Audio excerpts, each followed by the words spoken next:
4-ний зураад Япон явах уу?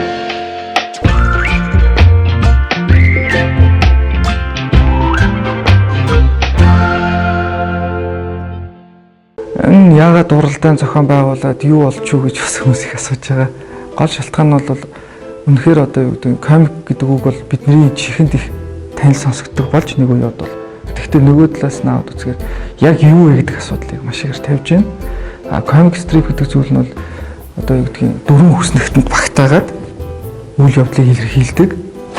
Ийм комиксийн суур одоо орчин үеийн комикс хөгжихийн одоо үнд суур болж өгсөн ийм сэтгүүл зүүн болон одоо хошин шогийн нийгмийн хамгийн том одоо бас нэг салбар болоод хөгжөөд байгаа ийм зүйл байгаад байгаа. Тэгэхээр энэ одоо Монгол улсад анх удаага Монгол контент компани, Япон улсын элчийн сайдын яам, нүүдлийн зураг өгүүлбэр сан гэдэг 3 байгууллага хамтраад одоо энэ уралдааныг зарлж байна. Улс орон даяар бид нар бүтээлээ 9 сарын 25 хүртэл хүлээж авна. Монгол эд комик цэгийн маань хаягаар имэйлээр явуулаарай.